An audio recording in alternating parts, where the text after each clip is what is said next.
आइए लेखक महोदय, आपका ही इंतजार था। हमारे शो डर की टीआरपी तेजी से नीचे गिर रही है। पिछले 4 महीनों की रिपोर्ट तुम्हें मिल की थी, पर तो ले ही होंगी तुमने। सर, मैं अपनी तरफ से कोई कसर नहीं छोड़ रहा हूँ। आपको सबसे बेहतरीन कहानियां लिख कर दे रहा हूँ। बेहतरीन होती तो मेरा टॉप रेटेड शो ऐसे आखिरी दिन ही गिन रहा होता। देखो, मुझे चैनल से चेतावनी मिल चुकी है। तुम्हें आखिरी मौका दे रहा हूँ। बाकी तुम जानते ही हो, मेरे पास लेखकों की कमी नहीं है। लेकिन सर, देखो विकास, तुम्हारे जैसे नवोदित लेखक को हमने फर्स्ट से अर्श तक ये सोचकर पहुंचाया था कि तुम मेहनत करोगे, कुछ नया कंटेंट लाओगे। दर्शक वहीं सींग वाले गंदे शक्ल के भूत और राक्षस देखकर थक गए हैं। आजकल उन भूतों से बच्चे भी नहीं डरते हैं। कुछ रियलिस्टिक दिखाओ यंग मैन। बाकी लेखन तुम कर रहे हो, कहाँ गलती हो रही है ये सोचना तुम्हारा काम है। प्रोड्यूसर से खरी खोटी बातें सुनने के बाद विकास अपने घर आ गया था। अब बस भी करो विकास, आज दोपहर से लगातार शराब पी रहे हो और कितनी सिगरेट फूंक चुके हो, कुछ अंदाजा है तुम्हें? रोशनी, मेरे हाथ से ये शो जा रहा है। तुम जानती हो ना कितनी मशक्कत के बाद ये शो मिला था। एक राइटर के लिए काम ढूंढना कितना मुश्किल है, तुम समझती भी हो। मैं क्या करूं यार, क्या करूं। लिखता तो हूँ हर हफ्ते के लिए एक नए राक्षस की कहानी। कुछ देर बाद मायूसी से अपना सर टेबल पर टिका कर बैठने के बाद अचानक ही विकास झटके से उठ खड़ा होता है। हाँ ठीक है, तो कहा प्रोड्यूसर ने कुछ रियलिस्टिक लिखना पड़ेगा, लेकिन उसके लिए पहले रियल में किसी प्रेत का सामना करना पड़ेगा। मिल गया आइडिया। क्या आइडिया मिल गया विकास? तुम्हारा दिमाग ठीक है? रोशनी, मैं कुंदरगढ़ के किले में जा रहा हूँ। मैंने काफी सुना है उसके बारे में, शायद मुझे वहाँ कोई स्टोरी मिल जाए। विकास, हॉरर लिखना अलग बात है और खुद भूतों के बीच जाना अलग। पागल मत बनो। मेरे करियर का सवाल है रोशनी, मुझे जाना ही होगा और कोई रास्ता नहीं है। ठीक है, मैं भी साथ चलूंगी। अब जो होगा देखा जाएगा। अगले दिन ही दोनों राजस्थान के लिए निकल गए। अपनी गाड़ी से मुंबई से राजस्थान आने में काफी समय लग गया था। दिन ढल चुका था और हल्की ठंड माहौल को खुशनुमा बना रही थी। मंजिल अब सामने ही थी। 3 मंजिला इमारत सामने से देखने में काफी रहस्यमय नजर आ रही थी। जैसे जैसे गाड़ी किले के नजदीक पहुंच रही थी, विकास और रोशनी के मन में डर और कौतूहल के मिश्रित भाव पनपने लगे थे। पता नहीं वास्तव में यहाँ कोई कहानी मिलेगी भी या ये सब पूरी अफवाह है। इस बात की भी पूरी संभावना थी कि वहाँ कोई शक्तिशाली साया हो। न जाने अगला पल उनके लिए क्या लेकर आने वाला था। रोशनी ने विकास का हाथ कसकर थाम लिया था। बिना कहे ही दोनों एक दूसरे के लिए चिंतित थे। कुछ ही देर में वे किले के सामने थे। कुंदरगढ़ का किला 5 मंजिला भवन था। किसी समय में भव्यता की मिसाल रहा ये किला अब लगभग जर्जर हो चुका था, जिसकी 2 मंजिल जमीन के भीतर थी। किंतु वहां जाने का साहस कभी किसी ने नहीं किया। विकास मन बना चुका था कि वह एक बार नीचे की मंजिल भी जरूर देखेगा। किले में प्रवेश करते हुए शाम के 7:30 बज गए थे। हल्का धुंधला सा छाने लगा था। पूर्णिमा की चांदनी रात और गहराते धुंधले ने मानो उस जर्जर हो चुके किले में जान फूंक दी थी। ऐसा लगता था जैसे अभी ये अपनी कहानी कह उठेगा। विकास और रोशनी किले के भीतर पहुंच गए थे। किले को इस तरह से बनाया गया था कि चंद्रमा की चांदनी छिटक कर हर भाग में हल्का उजाला कर रही थी। थकान हो रही है विकास, चलो खाना खाकर थोड़ा सुस्ता लेते हैं, उसके बाद किले में घूमेंगे। रोशनी, तुम्हें डर तो नहीं लग रहा है ना? तुम हो ना मेरे साथ, भूतों के जन्मदाता। कितने ही प्रेतों की नियति तुमने अपने हाथों लिखी है। तुम्हारे होते हुए मुझे भला क्या डर? जानता हूँ तुम्हें डर लग रहा है। कहीं ना कहीं इस किले की खामोशी मुझे भी डरा रही है, लेकिन हिम्मत रखनी होगी। तुम चाहो तो अभी भी वापस जा सकती हो।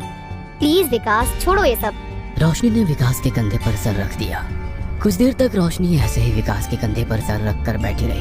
मैं ऐसा नहीं लग रहा कि अचानक ठंड कुछ ज्यादा ही बढ़ गई है? हाँ ठीक कह रही हो। चलो अपनी टॉर्च पकड़ लो, अब अंदर चलते हैं। विकास और रोशनी टॉर्च के साथ बड़ी सावधानी से धीरे धीरे आगे बढ़ रहे थे। तभी अचानक रोशनी को वहाँ कोई दिखा। कहाँ कोई है? अरे बाबा, तुम अपने परछाई से भी डरोगे क्या अब? विकास रोशनी को समझाता रहा, मगर रोशनी मानने को तैयार नहीं थी। उसे वहाँ कोई आकृति दिख रही थी। विकास और रोशनी वीडियो कैमरा ऑन करके टॉर्च के प्रकाश में आकृति की दिशा में आगे बढ़ते हैं। अरे ये कौन है? ये तो कोई गांव की लड़की लग रही है। देखो इसका पहनावा, इसके बाल और आभूषण। आजकल ऐसे कपड़े कौन पहनता है? लेकिन ये इतनी रात को यहाँ क्या कर रही है? तभी वो लड़की पलटकर उनकी ओर देखती है।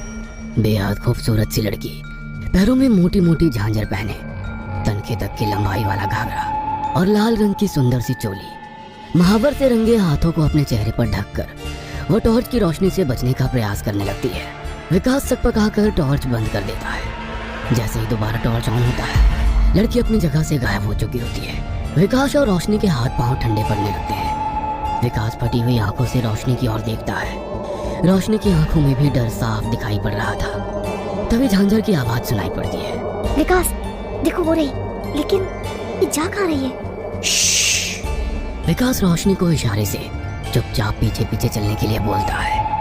रात के तकरीबन 12 बज रहे थे। आधी रात को एक खामोश किला सन्नाटे को चीरती हुई झिंझुरों की जाए जाए और बीच बीच में नसों को भेदती हुई उल्लुओं की ओ के साथ झांझर की झंझन माहौल को बहुत भयावह बना रही थी। एक हाथ में कैमरा और दूसरे हाथ से रोशनी का हाथ पकड़े विकास आगे बढ़ रहा था। लड़की एक सीढ़ियों के पास जाकर 2 पल को ठहर जाती है और मुड़कर इधर उधर देखने लगती है। फिर नीचे की ओर उतरती सीढ़ियों पर जाते हुए आंखों से ओझल हो जाती है। वो दोनों भी पीछे पीछे सीढ़ियां उतरने लगते हैं। सीढ़ियों के साथ ही लगे बोर्ड पर चेतावनी लिखी है, सीढ़ियों से नीचे जाना मना है। नीचे कुछ पैरानॉर्मल एक्टिविटीज नोटिस की गई है। रात का अंधेरा या उस लड़की को देखकर हुआ सम्मोहन, कारण पता नहीं क्या था, किंतु वे दोनों बिना बोर्ड को देखे ही आगे बढ़ जाते हैं। नीचे पहुंचने पर उजाला नाम मात्र का ही आ रहा था, इसलिए दोनों ने अपनी टॉर्च जला ली थी। चारों ओर मकड़ी के जालों और धूल का साम्राज्य था। ठीक से ऑक्सीजन ना मिलने से जैसे सांस भी अटकने लगी थी। अचानक नीचे की मंजिल का रूप बदलने लगता है। पुरानी गंदी इमारत सुंदर रंग बिरंगे फूलों से सज गई थी। बदरंग पत्थरों में चमक आ गई थी। वह लड़की सुंदर लिबास में सजी हुई दिख रही थी। देखते ही देखते किला सुंदर महल में तब्दील होता जा रहा था। सब तरफ लोग आ जा रहे थे। रोशनी ने डर के मारे विकास का हाथ मजबूती से पकड़ रखा था। महल में घूमते लोग कोई इंसान नहीं, आत्माएं हैं। ये बात तब समझ में आई जब कुछ लोग उनके आर पार निकल गए। भय से खून जमना क्या होता है, इसका एहसास आज पहली बार हो रहा था। रोशनी और विकास एक बोझ की तरह खड़े सारा नजारा देख रहे थे। उनकी आंखें डर से फटी हुई थी और पैर कंपकपा रहे थे। तभी उस लड़की को उसकी सखियां सजाने लगती है।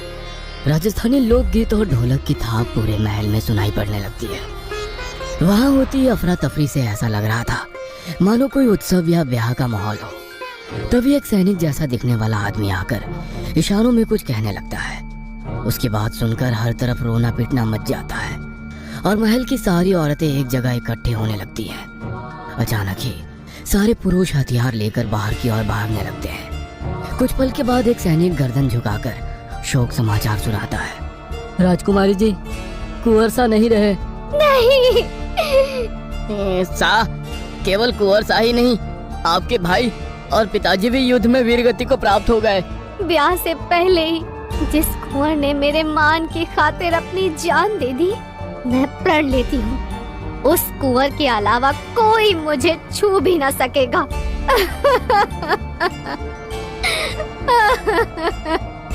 इतना कहकर वो छाती पीट पीट कर रोने लगती है। उसकी गरज से महल के पत्थर हिलने लगे थे। विकास और रोशनी एक कोने में सहमे खड़े थे। महारानी, दुश्मन किले के पास पहुंच गए हैं। संदेश भिजवाया है, आज से आप और ये किला उनकी अधीनता स्वीकार कर लें, नहीं तो भयंकर रक्तपात होगा और किले को रक्त से स्नान करा दिया जाएगा।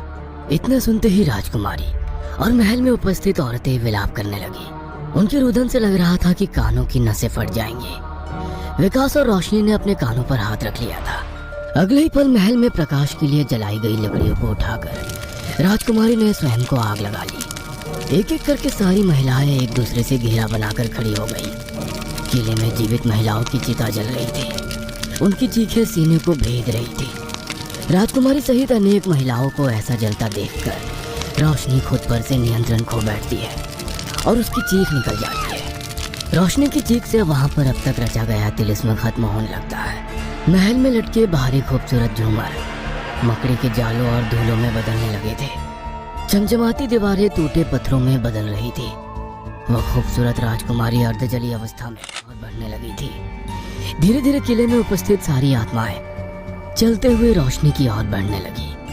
अभी तक उजाले में नहाया हुआ किला फिर से गहरे अंधेरे में डूब गया था। अंधेरे में वे साए उनकी ओर तेजी से बढ़ रहे थे। विकास, विकास कुछ करो। क्या हम यहाँ से बाहर नहीं निकल पाएंगे? तुम्हारी कहानियों में तो अंत में हमेशा आत्मा ही पराजित होती है। कुछ तो सोचो। यहाँ नहीं आना चाहिए था, नहीं आना चाहिए था। ये मेरा किला है, एक मारवाड़ी स्त्री की जुबान है ये। यहाँ किसी बाहर के आदमी को जीवित ना रहने दिया मैंने कभी। जिस रानी का महल में बिना आज्ञा के महाराज भी ना आ सके, उस रानी महल में तुम यूं ही घुस आए। रोशनी, जल्दी से अपना बैग खोलो, उसमें हनुमान चालीसा रखी है मैंने। बैग की जिप नहीं खुल रही विकास। तुम जाप करो। जय जय जय जय। मुझे आगे कुछ याद क्यों नहीं आ रहा है? तुम बोलो जय जय। उन दोनों की जुबान मानो अटक सी गई थी। रोशनी और विकास को आत्माओं ने चारों ओर से घेर लिया था। अचानक ही किले की दीवारें ध्वस्त होकर गिरने लगी। एक एक करके गिरते भारी पत्थरों और दीवारों की आवाज में कुछ चीजें घूट रही है। थोड़ी देर बाद सब कुछ सामान्य हो गया। रानी महल में प्रवेश करने का मुख्य द्वार टूटकर बंदित हो गया है। कहानी की तलाश में आने वाले विकास और रोशनी की कहानी का दुखद अंत हो चुका था। विकास की गाड़ी से पुलिस को उनके वहां आने की पुष्टि तो हुई, किंतु किले के भीतर उनका कोई सुराग नहीं मिला। खोजी पत्रकार अविनाश ने उनकी खबर निकालने का जिम्मा लिया है। अमावस्या की रात वो किले में बिताने का निश्चय कर चुका है। वीरान किले की चीखें सुनने वाला एक और इंसान शायद आज कहानी बनने वाला है। ये कहानी आपको अच्छी लगी हो तो हमें सब्सक्राइब करें, हमारा इंस्टाग्राम और फेसबुक पेज जरूर फॉलो करें। और हाँ दोस्तों, सब्सक्राइब करना भूलना मत।